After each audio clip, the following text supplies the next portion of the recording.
الحمد لله الذي ذي العزة والعلا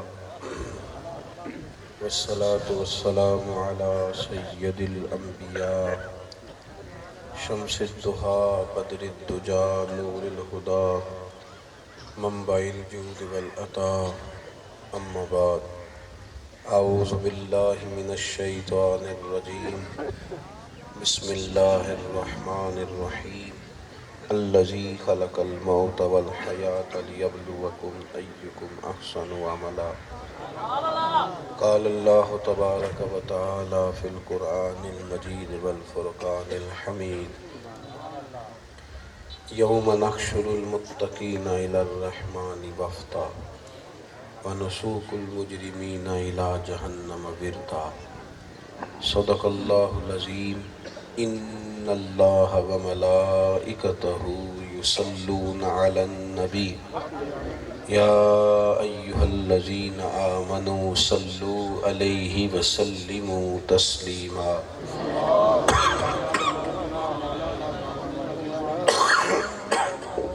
الصلاة والسلام عليك يا سيدي يا رسول الله وعلى آلك واصحابك یا سیدی یا حبیب اللہ۔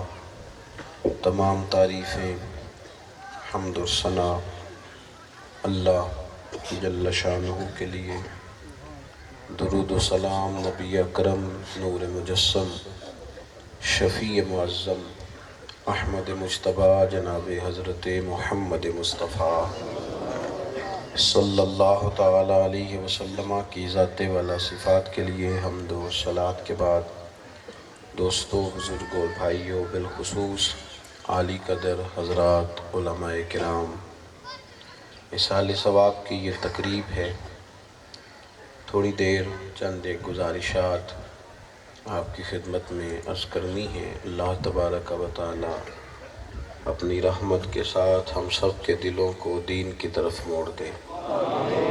دنیا کے اندر انسان جتنے بھی کام کرتا ہے وہ نظریے کی بنیاد پر کرتا ہے۔ اگر نظریاتی طور پر انسان مضبوط ہو تو وہ عملی طور پر بھی مضبوط ہوتا ہے۔ نظریہ بن جائے کہ لوگ بڑے اچھے ہیں، اللہ کی مخلوق سے میں نے پیار کرنا ہے، یہ نظریہ بن جائے تو لوگوں کے حق میں دل نرم ہو جاتے ہیں۔ اگر یہ ذہن بن جائے کہ لوگ تو سارے ہی غلط ہیں، غریب بھی اپنے مطلب کے لیے آتا ہے، امیر بھی مطلب کے لیے آتا ہے، ذہن بن جائے، پھر انسان کی طبیعت لوگوں کے حق میں سخت ہو جاتی ہے۔ آپ دنیا میں جس طرح کا بھی کوئی کام سر انجام دیتے ہیں، اس کی بنیاد آپ کی سوچ ہوتی ہے، آپ کا نظریہ ہوتا ہے۔ اگر انسان سوچوں کی طہارت رکھتا ہو، نظریات کی پاکیزگی رکھتا ہو، افکار اللہ اسے دھلے ہوئے عطا کرے تو پھر اس کے عمل کے اندر بھی پختگی اور نکھار پیدا ہوتا ہے۔ اسلام بنیادی طور پر ایک نظریے کا نام ہے۔ ایک نظریہ کفر کا ہے، ملحد کا ہے، بے دین کا ہے، دہریے کا ہے۔ وہ نظریہ یہ ہے کہ کھاؤ، پیو، پہنو، اچھے مکان بناؤ، جو کچھ ہے دنیا میں ہی ہے۔ یہ نظریہ مشرک، ملحد، بے دین لوگوں کا ہوتا ہے۔ پھر اسلام آیا۔ اسلام نے نظریہ دیا کہ تم دنیا میں جو آئے ہو، پیدا ہوئے ہو، وقت گزارو گے، پھر دنیا سے جاؤ گے تو اس کا ایک مقصد ہے۔ اس کا ایک مقصد ہے۔ اتنی جان جوکھوں میں ڈال کے انسان زندگی گزارتا ہے تو یہ سارا کل محمل نہیں ہے، اس کا مقصد ہے، کسی مقصد کے لیے آئے۔ وہ کیا مقصد؟ الذی خلق الموت والحیات لیبلوکم ایکم احسن عملا۔ رب فرماتا ہے موت اور حیات اس لیے پیدا کی ہے تاکہ پتہ چلے تم میں اچھے عمل کون کرتا ہے۔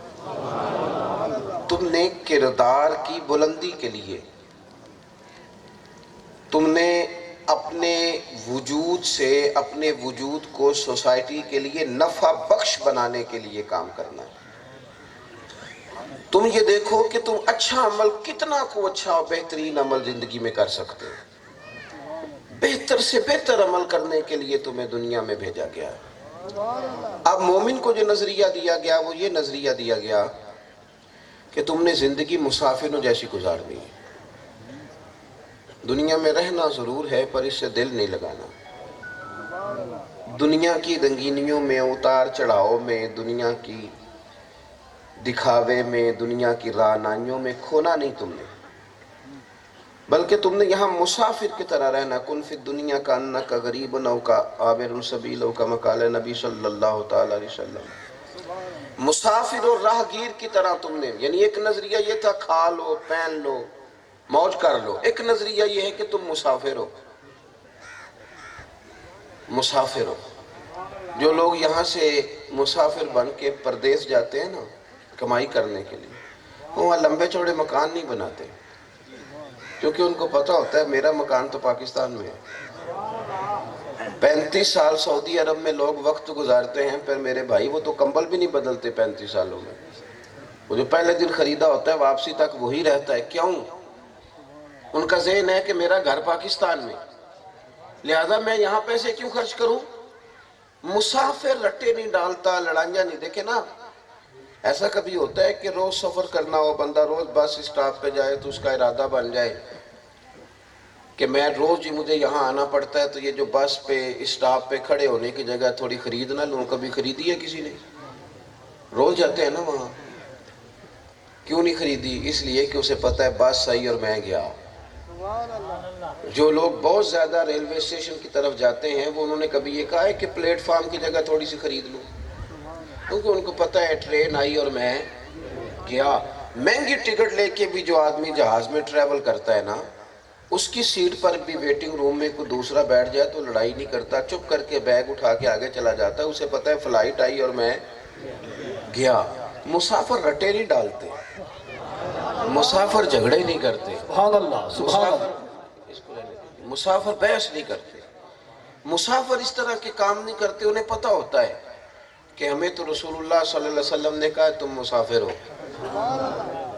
آئے جناب اسرائیل اور ہم گئے، رٹے ڈالنے کی ضرورت ہی نہیں، جھگڑا کرنے کا مسئلہ ہی کوئی نہیں، اپنی زندگی میں بہترین عمل کیا جائے۔ ہمارے ہاں نا بہت سارے لوگ ایسے ہیں جو صبح اٹھتے ہیں، سارا دن گزارتے ہیں، شام کو سو جاتے ہیں، لیکن با مقصد نہیں، بے مقصد۔ یہ جو لوگ دنیا میں کہتے ہیں نا میں بور ہوتا ہوں، یہ جو کہتے ہیں نا میرا دل نہیں لگتا، اور میرے بھائی آپ تشریف رکھیں، پیسے لے کے نہ اٹھیں، پیسے لینے تھوڑے آئے ہیں۔ آپ مہربانی فرمائیں نا، آپ کو سمجھنا چاہیے چیز کو، آپ بات سنیں توجہ کے ساتھ۔ رند مزاج آدمی کی طرف آپ پیسے بڑھا رہے ہیں، آپ مہربانی فرمائیں تشریف رکھیں اور بات سنیں۔ سانو تک تزارے دی لوڑ کی ہے، نالے کی لگے شہر پہ بول دے نال، اسی تے اپنی بال کے سیکنے ہیں، سانو کی لگے کسے اور دے نال۔ آپ مہربانی کریں میری تھوڑی دیر بات سنیں، میں نے تھوڑی سی باتیں کرنی ہے، پیسے لاؤ گے تو تقریر اور تھوڑی ہو جائے گی، کیونکہ مجھے ایسے لگتا ہے کہ بعض اوقات پیسے آتے رہے تو تقریریں لمبی ہوتی رہتی ہیں، تو میں نے یہ اس کے الٹ مزاج بنا لیے، اگر آنے شروع ہو جائیں تو تقریر چھوٹی کر دو تاکہ معاملہ ختم ہو۔ آپ مہربانی فرماؤ میری بات سنو۔ عزیزو، زندگی بے مقصد جب بندہ گزارتا ہے پھر وہ کہتا ہے میں بور ہو رہا ہوں، میرا دل نہیں لگ رہا، پتہ نہیں کیا ہے۔ لیکن اگر کوئی مقصد بن جائے، زندگی کا نا کوئی مقصد بن جائے۔ ہمارے بہت سارے لوگ ہیں وہ کہتے ہیں جناب کوئی مقصد نہیں، کوئی سمجھ نہیں آتی، تو میں نے کہا رسول اللہ صلی اللہ علیہ وسلم کا ایک ایک فرمان مقصد ہے۔ یہ جوش خطابت نہیں، یہ حقیقت ہے۔ ایک ایک فرمان، آپ ایک فرمان پہ پوری زندگی گزار سکتے ہیں۔ نبی کریم نے فرمایا تم میں بہتر وہ ہے جو لوگوں کے حق میں بہتر ہے۔ لو اس پر ساری زندگی گزاری جا سکتی ہے۔ ہم نے اپنے وجود کو اس طرح کا بنانا ہے جو لوگوں کے حق میں بہتر ہو۔ ہم نے اپنی گفتگو کو اس طرح کا بنانا ہے جس سے اللہ کی مخلوق کا نفع ہو۔ ہم نے لین دین معاملات اس طرح کے کرنے جس میں ہمارا نہیں اللہ کے بندوں کا فائدہ ہو۔ حضور کے ایک ایک فرمان پر اپنی زندگی گزاری جا سکتی ہے۔ دیکھو نا نبی پاک کا فرمان ہے اور سب لوگوں کو آتا بھی ہے کہ تم میں سے بہتر وہ ہے کہ جو اپنے لیے پسند کرے وہی اپنے بھائی کے لیے بھی پسند کرے، اور فرمایا میں مومن ہی اسے مانتا ہوں جو اپنے لیے پسند کرے وہی بھائی کے لیے بھی پسند کرے. اس ایک فرمان پر زندگی گزاری جا سکتی کہ میں نے بہترین تحفہ نکال کے دوست کو دینا ہے, میں نے جو مجھے بڑا اچھا لگے وہ پڑوسی کو دینا. آپ اس پہ با مقصد رہیں, بے مقصد ہم نہ تھوڑے تھوڑے, یعنی زندگی کا مقصد فوٹو بن گیا, اللہ ماشاء, مقصد یہ بن گیا کہ یار وہ کسی طریقے میرا نام ہو جائے نا. لوگ جناب وہ سارے عہدے بتا دیتے ہیں. میرے ساتھ اکثر جگہوں پہ ایسا ہوتا ہے, کہتے ہیں جی یہ میرا کارڈ ہے, اب آپ اپنا کارڈ بھی دے دیں. تو میں کہتا ہوں میں نے تو زندگی میں کبھی کارڈ بنوایا ہی نہیں, کارڈ کی ضرورت ہی نہیں پڑی, نہیں کبھی بنوایا اور کبھی نہیں بنوایا, ضرورت نہیں. بھائی کیا ضرورت ہے؟ اگر کسی کے پاس کوئی خوشبو ہو نا, جیب میں بھی پڑی ہو, تو خوشبو ہونی چاہیے. خوشبو کو بتانا نہیں پڑتا میں خوشبو ہوں, وہ آ جایا کرتی ہے. بے مقصد کام کریں گے نا, اگر الجھ جائیں گے کہ وہ فلان جگہ میرا نام ہو جائے, دو لوگ میرا, یہ ساری رشتہ داروں کی لڑائیاں کیا ہیں ہماری؟ ڈھونڈ لیں ٹٹول لیں رشتہ داروں کے آپس میں لڑائیوں میں ایک ہی بات نکلے گی کہ اے نا مینوں پوچھیا نہیں سی, فلان جگہ مجھے شامل نہیں کیا تھا, مجھے چودھری نہیں مانا لہذا میں ناراض ہوں. بھئی آپ کیا ہیں, کیوں پوچھیں آپ سے؟ اپنی زندگی میں نکلیں نا باز سے, کوئی بڑا, بلکہ بعض لوگ بڑے باصلاحیت ہوتے ہیں, اللہ تعالیٰ نے انہیں صلاحیت دی. نوجوان غور کریں, باصلاحیت ہوتے ہیں لیکن اپنی صلاحیت غلط جگہ پہ صرف کرتے ہیں. جو اللہ نے انہیں نعمت دی ہوتی ہے وہ بھی غلط جگہ پہ صرف ہو جاتی ہے. ایسے ہی الجھاؤ میں کبھی ادھر بھاگ گئے, کبھی ادھر بھاگ گئے, کبھی کسی کو کچھ سنایا, کبھی ضائع ہو جاتا ہے انسان. با مقصد کام. وہ ہارون رشید کے سامنے نا ایک شخص آیا, اس نے کہا بادشاہ میں نے نا کرتب دکھانا ہے, اور اگر آپ کو کوئی بات میری اچھی لگی تو میں انعام لوں گا. یہ آتے تھے نا بازیگر, مداری بھی کہتے تھے پنجابی میں لوگ ان کو, تو وہ آ کے کرتب دکھاتے تھے. اس نے کہا ٹھیک ہے, اگر مجھے کوئی چیز پسند آئی تو دیکھ لیں گے. اس نے نا کچی دیوار میں ایک سوئی پھینکی, سوئی کے پیچھے سوراخ ہوتا ہے چھوٹا سا جس میں دھاگا ڈالا جاتا ہے. اس نے 12 سوئیاں اس کے ہاتھ میں تھی. اس نے پہلی سوئی پھینکی, وہ جا کے دیوار میں لگی. پھر دوسری جب اس نے سوئی پھینکی تو نشانہ اتنا تگڑا تھا, وہ جو سوئی دیوار میں لگی ہوئی تھی اس کے سوراخ میں جا کے سوئی پیوست ہو گئی, پہلی سوئی. پھر دوسرا نشانہ اتنا بہترین تھا, اس نے پھینکی تیسری سوئی تو وہ دوسری کے سوراخ میں جا کے پیوست ہوئی. 12 سوئیاں اس نے پھینکی ایک دوسرے کے سوراخ میں, یوں لڑی بن گئی. اب لوگ حیران ہو گئے کہ کمال بھائی اس کا نشانہ ہے اور اتنا باریک اور اتنی زبردست صلاحیت. کسی نے 100 روپیہ دیا, کسی نے 200 دیا, کسی نے 400 دیا, لوگ انعام دینے لگے. اب اس کا خیال تھا کہ ہارون رشید تگڑا آدمی ہے, یہ ذرا زیادہ پیسے دے گا, بادشاہ ہے, یہ کچھ ہے دے تاکہ بات بنے. جب اس نے غور سے ہارون رشید کی طرف دیکھا تو ہارون رشید کہنے لگے اس کو لے جاؤ, ستون کے ساتھ باندھ کے 80 کوڑے مارو. اس نے کہا بادشاہ کمال آدمی ہے تو, میں انعام لینے آیا ہوں اور تو مجھے کوڑے مروا رہا ہے.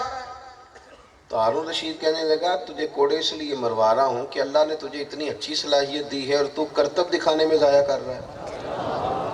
اللہ نے اتنا باکمال نشانہ دیا ہے اور تو ضائع کر رہا ہے, مداریگر بن گیا. سونی آواز دی اللہ تعالیٰ نے کہ میرے نبی کی ثنا خوانی کرو, اور اس کو بیچنا شروع کر دیا 20-25 ہزار میں. اللہ نے صلاحیت دی کہ رسول اللہ کے دین کی بات کرو اور اس کو فار سیل کر دیا. کرو مدح اہل دول رضا, پڑے نہ اس بلا میں میری بلا, میں تو گدا ہوں اپنے کریم کا اور میرا دین پا رہا ہے نا نے. کہا یہ تم نے کہا اپنی صلاحیت ضائع, ہو خدا کے بندے آ فوج میں بھرتی ہو, اتنا اللہ نے بہترین نشانہ دیا ہے, رب رسول کے دشمنوں پہ نشانہ لگا. کوئی کرنے والا کام کر, تو کہاں بازیگر بن کے بیٹھ گیا. ایکم احسن عملا, بہترین کام کریں زندگی میں, اپنی صلاحیت ضائع نہ کریں, وقت ضائع کر کے نہ چلے جائیں دنیا سے, با مقصد. اور یہ جو ہم نے کام شروع کیا ہے نا کہ میرے 10 مکان بن گئے اور میرے اتنے پلاٹ بن گئے اور میری کار کوٹھی بن گئی تو میں کامیاب ہوں, او بھائی نہیں, یہ بے ذائقہ ہے دنیا. دنیا ساری بے لذت ہے. آپ دیکھ لینا, کبھی ملنا قریب جا کے, جو جتنا امیر ہو گیا اتنا بے چین ہو گیا۔ جب تک انسان غریب رہتا ہے اس کے ساتھ لوگوں کا ذاتی تعلق ہوتا ہے، جب اس کی جیب بھر جاتی ہے پھر رشتے بھی جیب کے ہو جاتے ہیں، پھر تو جیب کے تعلقات، پیسے کا لین دین، پھر تو کوئی مخلص دوست ڈھونڈنے سے ملتا ہے۔ زندگی کے اندر اتنا الجھاؤ نہیں، ضرورت کے لیے جائز استعمال کرنے کی اجازت ہے، پر اتنا جتنا ہم الجھ گئے میرے بھائی، لمبے چوڑے مکان، مسافر بھی کبھی مکان بناتے ہیں اتنے، ان کو تو پتہ ہوتا ہے جانا ہے۔ یہاں جو بندہ ہمارا ایم این اے بنتا ہے، منسٹر بنتا ہے نا، پھر اس کو ایک مکان لاہور میں بھی بنانا پڑتا ہے، اور اگر وہ منسٹر بن جائے تو پھر اسلام آباد میں بھی رہائش رکھنی پڑتی، پتہ ہے کہ نہیں آپ کو؟ چلو ہن تو انہوں پتہ لگے گا، صرف وزیر نہیں پیر بھی بنا دینے ہر شہر اس کا۔ ہاں ہاں، ان کی بھی گاڑیاں تگڑی ہوتی ہیں، ہے نا جی؟ گھر پیر کا بجلی کے چراغوں سے ہے روشن، اور مرید بیچارے کو میسر نہیں مٹی کا دیا بھی، اور نذرانہ نہیں یہ سود ہے پیران حرم کا۔ عزیز بھائی، کیا مطلب لوگوں نے مال دولت اور کیا، اور اچھا لوگوں کو کہتے ہیں فقیر ہو جاؤ، خود امیر ہوتے جاتے ہیں۔ درس فقیری کا، اپنا انداز امیری کا، یہ کیا آپ طرز سکھا رہے ہیں میاں؟ 24 لاکھ مربع میل کے حکمران حضرت عمر فاروق، 24 لاکھ مربع میل، اور حکومت ملنے سے پہلے بھی بڑے وزادار تھے، اپنے قبیلے کے سربراہ تھے، کاروبار بھی آتا تھا، جانور پالنے بھی آتے تھے، سارا کچھ تھا، لیکن اتنا بڑا حکمران دنیا سے رخصت ہونے لگے تو مقروض تھے۔ کیوں بھلا مقروض تھے؟ وہ چاہتے تو ہر شہر میں گھر بناتے، کیوں نہیں بھلا بنایا؟ پتہ کیوں نہیں بنایا؟ نبی کریم صلی اللہ علیہ وسلم جب معراج سے واپس آئے تھے تو محبوب کریم نے فرمایا تھا، عمر میں تیرا جنت میں مکان دیکھ آیا ہوں۔ حضور فرمانے لگے دروازے پہ حور بھی بیٹھی تھی، حور بھی بیٹھی تھی، اور مجھے اتنا اچھا لگا تیرا گھر، اتنا اچھا لگا تیرا مکان کہ میں نے چاہا اندر سے جا کے دیکھوں۔ پھر مجھے خیال آیا کہ عمر غیور ہے، وہ کہے گا کہ قانون دین تو یہ ہے کہ کسی کے گھر جاؤ تو اجازت لو، تو میں نہیں گیا۔ حضرت عمر رو پڑے، کہنے لگے حضور مجھے میری ماں روئے میں آپ پر غیرت کرتا، آپ ہی کے تو قدموں کا صدقہ ہے۔ وہ یارو، جن لوگوں کو پتہ تھا نا جنت میں ہمارے محلات ہیں، اور نبی پاک صلی اللہ علیہ وسلم نے فرمایا تمہارے لیے رب نے وہ نعمتیں تیار کی ہیں نہ کسی آنکھ نے دیکھی، نہ کسی کان نے سنی، نہ تمہارے دل پر کبھی خیال ہی گزرا ہوگا کہ اللہ یہ نعمتیں بھی عطا کرے گا۔ آخرت کی نعمتوں پر توجہ کرنا، اور تھوڑا سا بچے دنیا داری سے۔ ہم تو میرے بھائی، میں آپ ناراض تو نہیں ہو جائیں گے ایک بات کر دوں تو، دنیا داروں کو نہیں، مذہبی لوگوں کو بھی فوٹو کا شوق ہو گیا، مذہبی لوگوں کو بھی شوق ہو گیا ہے کہ مطلب کوئی کسی طریقے سے نہ کوئی پوسٹر چھپ جائے نا، کہتے رہتے ہیں دوستوں سے یار نہ تصویریں لگایا کرو اشتہاروں پہ، لیکن پتہ نہیں کیا بنتا جا رہا ہے، اور یہ مستقبل میں کیا بنے گا، اور ہم کس طرف سفر کر رہے ہیں، کہاں آخر ہم نے جانا ہے روز نئی پکچر کے چکر میں، کہاں تک ہم نے سفر کرنا۔ میں بڑے درد دل کے ساتھ کہتا ہوں، دور سے لوگ آتے تھے سفر کر کے، اور کہتے تھے پیر صاحب دور سے ہیں، کوئی نصیحت کر دیں، کوئی اچھی بات لکھ دیں، اور ان سے بات کرتے کرتے اپنی طبیعت میں بھی اثر ہوتا تھا۔ لیکن اب تو صاحب لوگ کہتے ہیں کہ مولانا جیسے بھی ہو ایک فوٹو کھنچوا لیں۔ کہاں الجھ گئے لوگ؟ ہم نے تو دل میں سجا رکھی ہے تصویر یار، بس ذرا گردن جھکائی دیکھ لی۔ پھر جب بندہ اتنا زیادہ دل لگا لیتا ہے نا دنیا داری سے، اتنا زیادہ الجھ جاتا ہے دنیا داری میں، او میرے یارو، پھر وہ آخرت میں وہ جو اسے مقام ملنے والا ہے جہاں جا کے وہ حضور کی زیارت کرے گا، پھر اس طرف توجہ دیکھیں نا۔ آپ جب ساری سہولیات اپنے ڈرائنگ روم میں جمع کر لیں گے تو پھر مرنے کو کیسے دل جائے گا، پھر کیسے دل کرے گا؟ حضرت شاہ فرید الدین عطار رحمۃ اللہ علیہ توبہ کرنے سے پہلے کہتے ہیں میں عطار تھا، عطر بیچتا تھا، عطر کا کاروبار بڑا مہنگا ہے، سستا نہیں ہے۔ عرب شریف کے اندر جب ہم مسجد نبوی شریف یا بیت اللہ شریف کی حاضری سے باہر نکلتے ہیں تو جہاں سنار کی دکان ہوتی ہے نا اس کے ساتھ عطر والی دکان ہوتی ہے، یعنی جتنا کرایہ وہ دیتا ہے اتنا یہ دیتا ہے، اتنا مہنگا کاروبار ہے یہ آج بھی.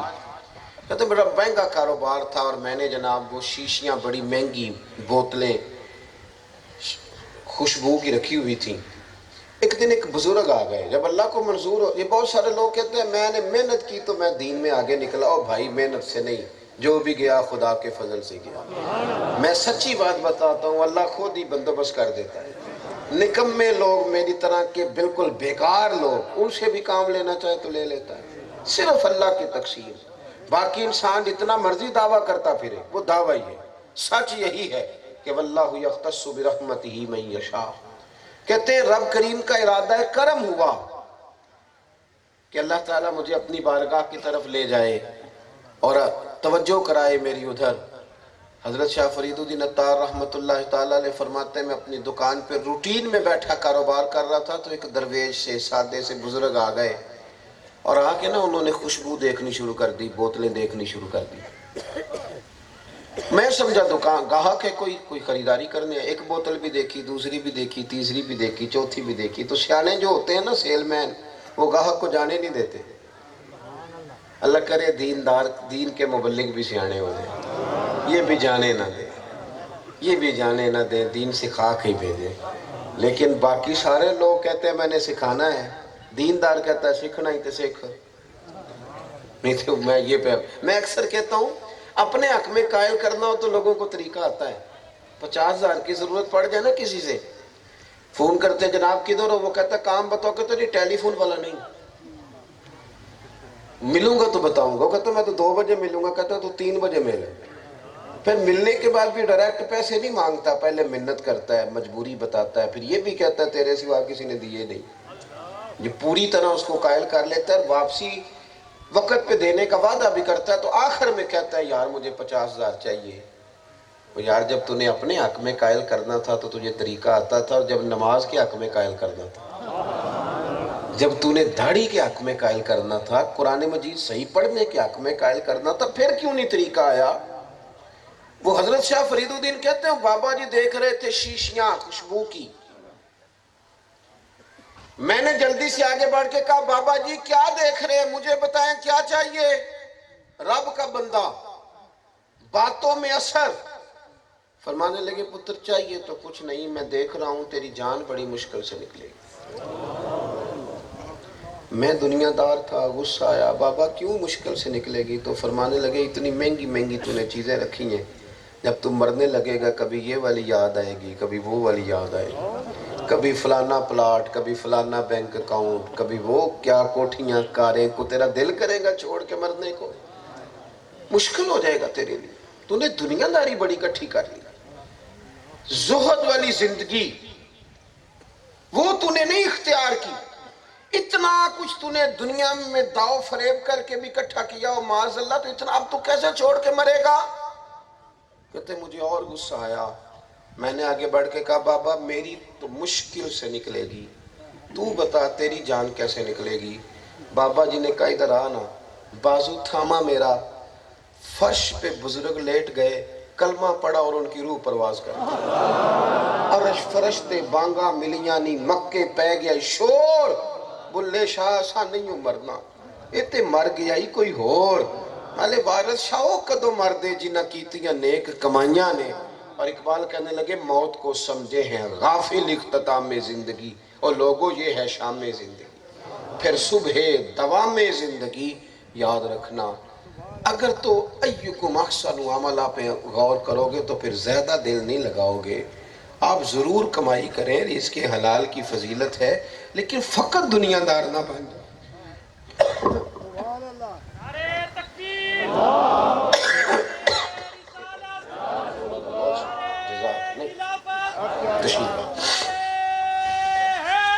بس ایک بات اور سنے, میں بات ختم کروں. پھر اس سے آگے جب ہم بڑھتے ہیں, دنیا میں اچھا وقت گزارا, اپنے معاملات با مقصد کیے, پھر جب مرے پھر 2 نظریے دین کے. ایک ہے اللہ کا نافرمان, ایک ہے مجرم, حلال حرام کی تمیز نہیں کی, ساری زندگی غیر محتاط گزاری. مجرم اس کا انداز اور ہے. اور ایک ہے متقی, جس نے احتیاط سے وقت گزارا، حلال حرام کا خیال کیا، جس نے اپنی زبان کو، آنکھوں کو، خواہشات کو کنٹرول میں رکھا، ان دونوں کا انجام مختلف ہے۔ متقی کا انجام یہ ہے کہ یوم نحشر المتقین الی الرحمن وفدا، خالی ترجمہ ہی بڑا شاندار ہے۔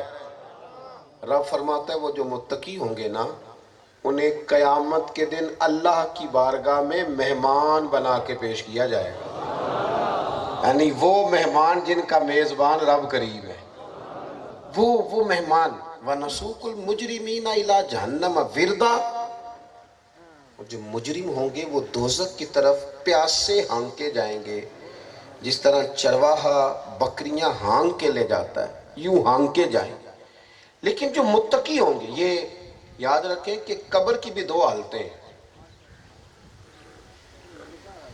ایک قبر کی حالت یہ ہے کہ قبر بند ہے، ایک کھڈا ہے، گڑا ہے، اندر کوئی انتظام نہیں ہوا کا، آکسیجن کا، ایسی جگہ جہاں دم گھٹے گا، جہاں بڑی خطرناک کیفیت ہوگی، بالکل ہے، دوزخ کے گڑوں میں سے گڑا ہے۔ ایک قبر کی حالت یہ ہے، اور ایک قبر کی حالت پتہ کیا ہے؟ سب کو نہیں ڈرنا چاہیے، سب کو خوف نہیں کھانا چاہیے، وہ تو ہمیں اپنے اعمال دیکھ کے ڈرنا چاہیے۔ ایک قبر کی حالت یہ ہے کہ وہ کھڈا ہے، گڑا ہے، اور ایک قبر کی حالت یہ ہے کہ وہ باغ ہے۔ کوئی نہیں سمجھ آئی آپ کو؟ قبر، باغ میں جاتے ڈر آتا ہے، باغ میں تو بندہ ٹائم نکال کے جاتا ہے، شوق سے جاتا ہے، سکون کرنے جاتا ہے۔ قبر باغ ہے، باغ، اور باغ بھی معمولی نہیں، روضۃ من ریاض الجنہ، جنت کے باغوں میں سے باغ، اور باغ بھی وہ والا جس میں آنکھ کھلے گی تو پہلی زیارت ہی مدینے والے محبوب کی نصیب ہو، صلی اللہ تعالی علیہ وسلم۔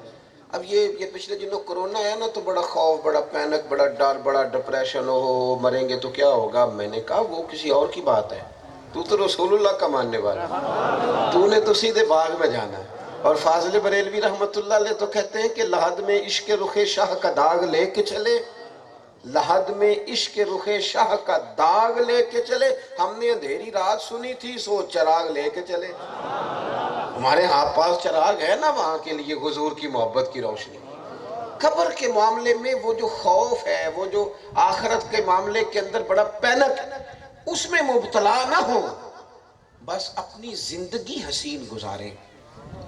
میں بات ختم کر رہا ہوں۔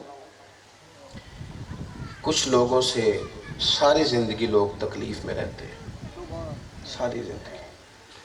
اگر تیری زبان تلخ ہے نا، تو تیری بیوی کی رات کی نیندیں حرام ہیں، اس کو تو نے کہاں کھڑا کر دیا۔ اگر تیرا لہجہ سخت ہے تو پالنے والی ماں بھی سوچ کے بولتی ہے کہ اسے کام کہوں کہ نہ کہوں۔ اور میرے بھائی، ہم اگر اپنے اعمال ٹھیک نہیں نہ کرتے تو ہمارے دائیں بائیں والے لوگ اذیت میں رہتے ہیں۔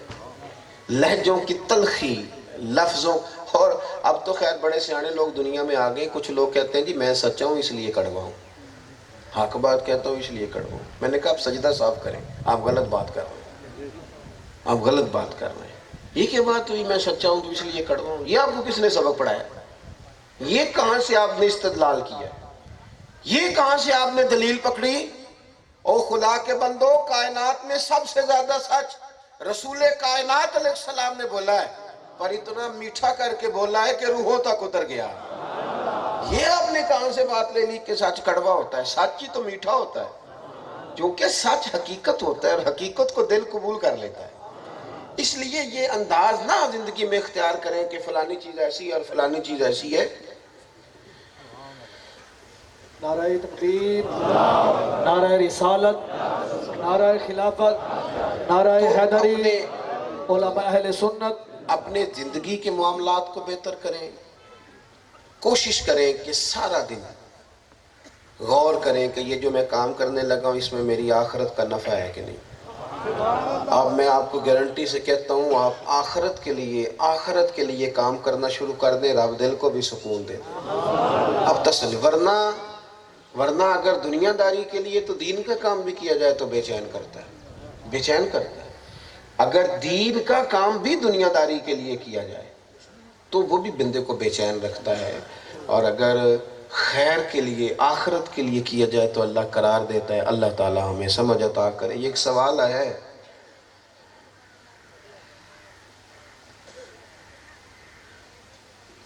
آپ دوسری پڑھ لیں مرتبہ سارے میں کچھ ان کی بات سمجھ نہیں پا رہا کیا کہنا چاہتے ہیں، لیکن جتنی سمجھ آئی ہے اتنی کا جواب دیتا ہوں کہ نافرمان بچہ جائیداد کا حقدار ہے کہ نہیں۔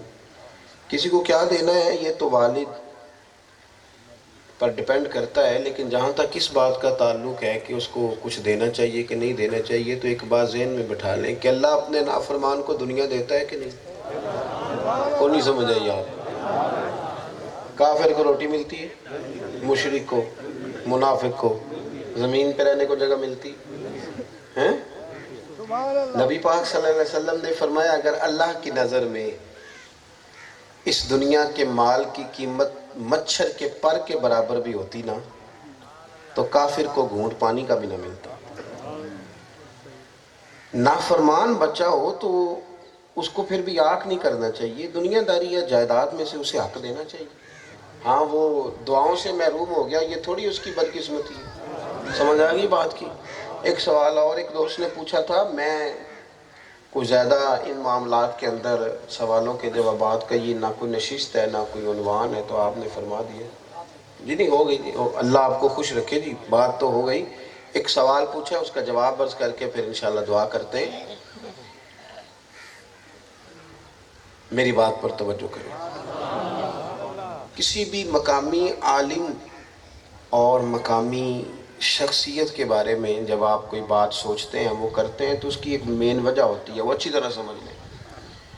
ایک تو جو چیزیں بالکل ہمارے پاس آ جاتی ہیں نا ان کی وہ قدر ہمارے سامنے رہتی نہیں، یہ ویسے ہی فطرت کا تقاضا ہے۔ جو چیز زیادہ قریب آ جائے اس کی قدر و منزلت موجود نہیں رہتی۔ دوسرا یہ ہوتا ہے کہ ہمارا زندگی میں ایک مزاج یہ بن جاتا ہے کہ ہمیں نہ صرف کوتاہیاں دوسروں کی نظر آتی ہیں۔ توجہ ہے میری بات پر؟ کوتاہی دوسروں کی زیادہ دکھائی دیتی ہے۔ جب آپ مسئلہ پوچھ رہے ہوتے ہیں نا اور جب آپ کسی کے بارے میں کوئی سوال کر رہے ہوتے ہیں، ایک بات اپنے ذہن میں اچھی طرح بٹھا لیں کہ آپ کس مقام پہ کھڑے ہیں یہ سوچ کر سوال کرنا چاہیے۔ یہ میں گزارش کر رہا ہوں محبت کے ساتھ۔ مکتوبات دو صدی میں نے ایک بات پڑھی تھی، آپ کو سناتا ہوں، شاید وہ اس دوست کا سوال بھی ہو جائے اور ہم سب کے لیے کچھ نصیحت بھی اس میں ہو جائے۔ اللہ تعالیٰ نے نا حضرت موسیٰ کلیم علیہ السلام سے ایک دفعہ ارشاد فرمایا کہ بستی میں جو سب سے نیک آدمی ہے نا اس کو ڈھونڈ کے لائیں۔ حضرت موسیٰ کلیم، اب جس کو حضرت موسیٰ کلیم نیک کہیں گے بھلا وہ کتنا کو نیک ہوگا؟ اللہ کے جلیل القدر پیغمبر حضرت موسیٰ علیہ السلام نے ایک شخص کو ڈھونڈ کے کہا مالک یہ میری نظر میں سب سے نیک ہے، آپ فرمائیں اس کی ڈیوٹی لگاؤ کہ جو بستی میں سب سے برا بندہ ہے وہ ڈھونڈ کے لائے۔ میرا خیال ہے میری اور آپ کی ڈیوٹی لگتی تو صرف ہم ہی نیک بچنا تھا، باقی تو کوئی اور نیک تھا ہی نہیں۔ خدا مجھے ایسی خدائی نہ دے کہ اپنے سوا کچھ دکھائی نہ دے۔ حضرت موسیٰ کلیم علیہ السلام نے اس سے کہا بھی تیری اس نیک آدمی سے کہا تیری ڈیوٹی ہے کہ تو سب سے برا بندہ بستی میں ڈھونڈ کے لا۔ اس نے کہا جی نہیں اتنی جلدی تو نہیں، میں تو یہ میرے لیے تو مشکل ہی بڑا ہے۔ فرمایا بس تیرے لیے حکم ہے ڈھونڈ۔ اس نے کہا 3 دن کی مہلت دے۔ 3 دن کی مہلت ملی۔ 3 دن کے بعد پتہ ہے اس نے ایک آدمی نے کیا کیا؟ اس نے اپنے گلے میں رسی ڈالی، لا کے حضرت کلیم کے دست پاک میں دی۔ کہا حضور میں نے غور کیا ہے کچھ اور لوگوں کی غلطیاں بھی میرے سامنے آئی تھیں پر وہ یقینی نہیں تھی، لیکن جو میری غلطیاں تھیں وہ یقینی تھیں۔ دوسروں کی غلطیوں کا مجھے شک تھا، اپنی غلطیوں کا یقین تھا، لہذا میں ہی برا ہوں سب سے۔ رب کریم نے فرمایا میرے کلیم اس بندے کو جو میری بارگاہ میں فضیلت ملی ہے نا وہ اسی عاجزی کی وجہ سے ملی، اس انکساری نے اسے بڑا کر دیا۔ اپنی زندگی کے اندر مطلب تھوڑا سا نا اگر کوئی واقعی واضح شرعی قباحت ہو تو پھر تو ٹھیک ہے، لیکن وہ ہلکی پھلکی باتیں دیکھ کے اور ان پر بھی رکھے شروع اگر ہم کر دیں گے اور ایسی باتیں جن پر شریعت حکم بھی نافذ نہیں کرتی، تو اس پہ پھر ہم اگر خود آگے بڑھ کر کوئی زیادہ شدت کرنی شروع کر دیں گے تو وہ معاملہ ٹھیک۔ اور دوسری بات ایک اور بھی برسبیل تذکرہ عرض کر دوں، دین صرف اپنے حق میں نہیں یاد کرنا چاہیے، دین کل کا کل ہمیں آنا چاہیے۔ عورتوں نے یہ حدیث اچھی طرح یاد کی ہوتی ہے کہ نبی پاک علیہ السلام نے فرمایا تم میں بہتر وہ ہے جو گھر والوں کے لیے بہتر ہے۔ یہ بات بیویوں کو بڑی یاد ہوتی ہے، اور مردوں کو بھی پورے دین میں سے یہ مسئلہ پورا یاد ہوتا ہے کہ 4 شادیاں جائز ہیں۔ کل دین میں سے صرف اتنا یاد ہے کہ 4 شادیاں۔ افتؤمنون ببعض الکتاب وتکفرون ببعض، اللہ فرماتا ہے کتاب کے بعد اس سے پہ ایمان لاتے ہو، بعض کا کفر کرتے ہو۔ سارا دین، سارا کل، صرف 4 شادیاں جائز نہیں، داڑھی بھی بڑی ضروری ہے دین میں، اس پر بھی کبھی کلام کر لیں۔ نماز بھی بڑی ضروری ہے، رزق حلال جو نہیں کھاتا اس کے تو سارے اعمال ہی قابل قبول نہیں، تو باقی بھی چیزوں پر توجہ دیں کہ صرف ایک ہی بات پورے دین میں سمجھ آئی ہے کہ 4 شادیاں۔ تو اس لیے یہ ساری چیزیں تب پیدا ہوتی ہیں جب ہم چیزوں کو اپنے ذاتی مقصد کے لیے استعمال کرتے ہیں، اپنے مقاصد کے لیے دین کو استعمال نہ کریں۔ اللہ تعالیٰ سمجھ عطا فرمائے۔ آخر دعوانا ان الحمد۔ آپ حضرات نے محفل آگے چلے گی یا دعا ہوگی؟ آپ کی مہربانی۔ آپ لوگ ایک دفعہ سورۃ فاتحہ، 3 دفعہ سورۃ اخلاص پڑھیں، دعا کی جائے گی۔ اللہم صل بسم الله الرحمن الرحيم. هو الله الذي لا إله إلا هو عالم الغيب والشهادة هو الرحمن الرحيم. هو الله الذي لا إله. اب جو شروع کیا وہ پڑھنے دینا چاہیے تھا، تلاوت میں نہیں روکنا چاہیے۔ آپ نے پھر پڑھ لی سورہ فاتحہ، اور اللہم صلی علی سیدنا محمد صحبی مبارک وسلم۔ مالک کریم جو کلمات خیر ہم سب نے تلاوت کیے ہیں، محفل پاک میں جو کچھ خیر کا کام ہوا ہے، آمین سب اپنی بارگاہ میں قبول فرما۔ آمین اس کا اجر ہمارے عمل کے مطابق نہیں، اپنے فضل کے مطابق عطا فرما۔ آمین۔ تیرے پیارے محبوب سید عالم صلی اللہ تعالی علیہ وسلم کے حضور ناز ہدیتاً تحفتاً نذرانتاً پیش کرتے ہیں، اپنی رحمت سے قبول فرما۔ آمین۔ تمام انبیاء کرام، صحابہ کرام، اہل بیت اطہار، حضور کے والدین طیبین، آباء و اجداد، تابعین، تبع تابعین، علماء، محدثین، مفسرین، ائمہ مجتہدین، سلاسل طریقت کے بزرگان دین کی ارواح کو اصال ثواب کرتے ہیں، اللہ قبول فرما۔ آمین۔ ہم جتنے یہاں حاضر ہوئے، ہمارے خیش و اقارب، چھوٹے بڑے بوڑھے جو دنیا سے رخصت ہو گئے، اللہ سب کی بخشش و مغفرت فرما۔ آمین۔ اللہ بالخصوص والدہ خادم صاحب کی والدہ کے لیے دعا ہے، جو بندوبست ہے ان کے لیے ہے، اللہ مرحومہ کی کامل مغفرت فرما۔ آمین۔ اپنے جوار رحمت میں انہیں وسیع جگہ عطا آمین۔ فرما۔ اللہ ان کی قبر کو بقعہ نور فرما، آخرت کی منازل ان کے لیے آسان آمین۔ فرما، نبی پاک علیہ السلام کی شفاعت کا انہیں حقدار فرما۔ آمین۔ اے اللہ تو اپنے پیارے محبوب صلی اللہ تعالی علیہ وسلم کے صدقے سے اللہ صبح قیامت ان کے حق میں رحمت والے فیصلے آمین۔ فرما، فضل اور احسان والا معاملہ فرما۔ مالک کریم مرحومہ کو دنیا میں رہتے ہوئے جو کمزوریاں، سستیاں، غلطیاں ہو گئیں، اپنے فضل سے ان کی معاف فرما۔ آمین۔ دامے درمے قدمے سکھنے جو انہوں نے نیکیاں کی ہیں قبول فرما۔ آمین۔ اے کائنات کے مالک، ہم سب کے اٹھے ہوئے ہاتھ اور جھکے ہوئے سر مرحومہ کے حق میں قبول فرما۔ آمین۔ ہم سب کے گناہوں کو معاف کر دے، آمین۔ ہماری غلطیوں سے درگزر فرما۔ آمین۔ نفع والا علم اور اخلاص والا عمل نصیب فرما۔ آمین۔ بیماروں کو شفا عطا۔ آمین۔ ہمارے قاری صاحب کی والدہ علیل ہیں، انہیں شفا کلی عطا۔ آمین۔ اے اللہ امت مسلمہ کی خیر فرما۔ آمین۔ برما کے مجبور، کشمیر کے فلسطین، شام اور عراق کے غریب مسلمانوں کی مدد فرما۔ آمین۔ ہمارے اس پاکستان کو امن، سکون اور محبت کا گہوارہ بنا۔ آمین۔ ہمارے عنان حکومت میں بیٹھے لوگوں کو ہدایت کا نور عطا فرما۔ آمین۔ اے اللہ اس وطن عزیز کو نبی پاک صلی اللہ علیہ وسلم کے دین کا مضبوط قلعہ بنا دے۔ آمین۔ اے اللہ ہم سب کو اپنے اعمال پر توجہ دینے کی توفیق دے دے۔ آمین۔ دنیا اور آخرت میں ہماری پردہ پوشی فرما۔ آمین۔ ہمارا خاتمہ ایمان پہ فرما۔ آمین۔